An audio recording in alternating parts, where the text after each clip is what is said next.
Tirage surprise.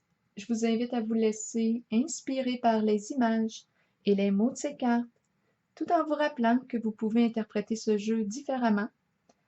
Aujourd'hui, on me présente deux femmes, peut-être deux amies proches, peut-être deux sœurs. Avec la carte du triomphe à l'envers et celle de la déchéance. Bien, celle-ci ne va pas bien. La carte de la déchéance, si on regarde bien l'image, eh bien, on voit que la maison est en train de tomber en ruine. Il y a un laisser-aller. Elle se laisse aller. C'est comme si elle avait du mal à s'accorder assez d'importance pour prendre soin d'elle, de sa santé. La carte de la déchéance exprime aussi la déprime, le découragement. La carte du triomphe me dit que dans sa position actuellement, que c'est difficile d'aller de l'avant vers son objectif, celui qui lui tient à cœur. Elle rencontre souvent des obstacles qui l'empêchent d'aller de l'avant, de s'accomplir, de faire ce qu'elle aime faire. La carte de l'univers me révèle un souhait de s'accomplir, mais avec le labyrinthe, on tourne en rond. Qu'est-ce qui fait qu'elle tourne en rond? Je pourrais aussi interpréter la carte de l'univers comme me disant qu'elle est déjà accomplie, que c'est une femme accomplie, qu'elle est diplômée, mais elle n'arrive pas à déboucher. C'est comme si elle restait cloîtrée, enfermée avec la connaissance.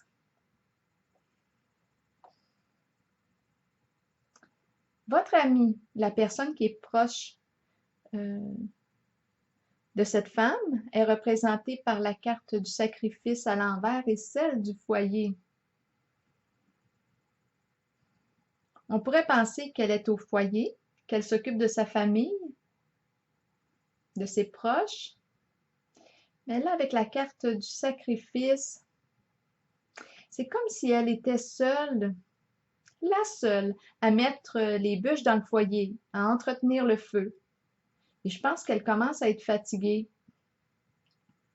Je pense qu'elle en fait beaucoup pour ses proches, pour les gens qu'elle aime, qu'elle s'oublie parfois. On dirait qu'elle ne reconnaît pas ou qu'elle banalise ce qu'elle fait pour les autres. Je ne sais pas si on la reconnaît pour son dévouement, sa présence. On dirait que pour elle, c'est naturel, ça fait partie de ses engagements, de l'entente qu'elle a fait. Et elle fait ce qu'elle a à faire sans trop se poser de questions, à part le fait qu'elle commence à ressentir sa fatigue.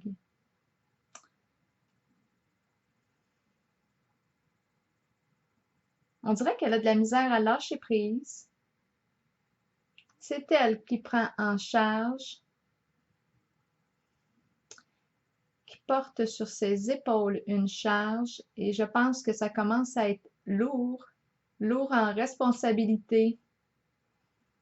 Est-ce qu'elle a appris à déléguer, à faire confiance, à diminuer ses exigences?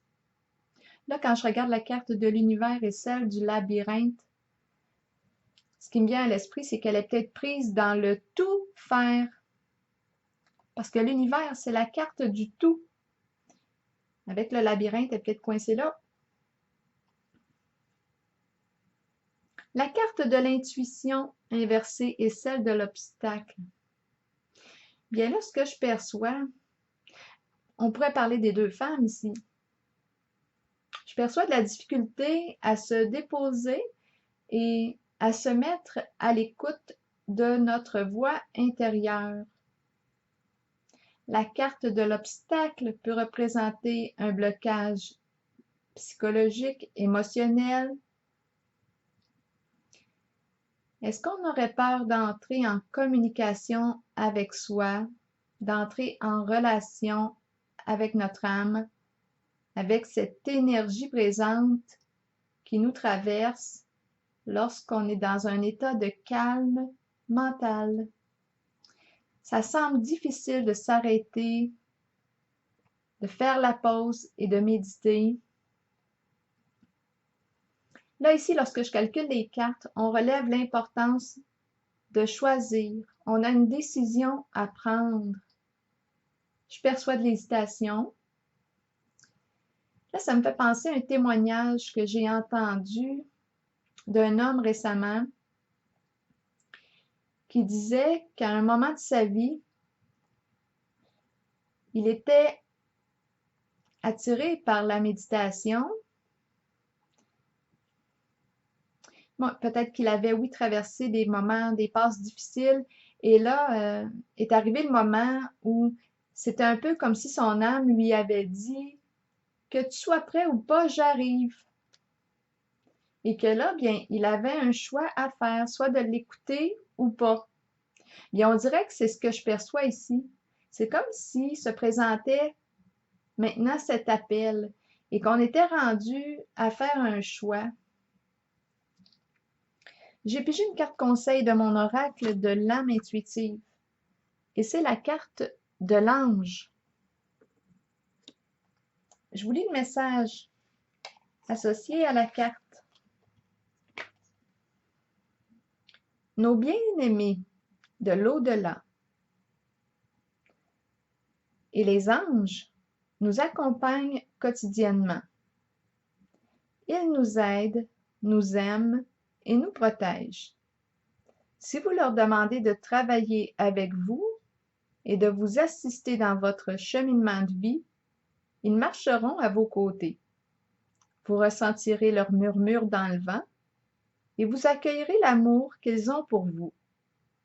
Cette carte est un signe de leur présence.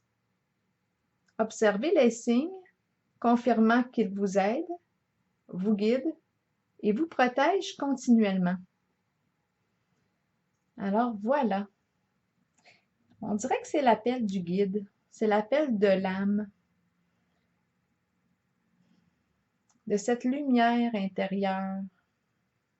Donc, on a une décision à prendre ici. Alors voilà, je prends la pause ici et je vous souhaite une belle journée.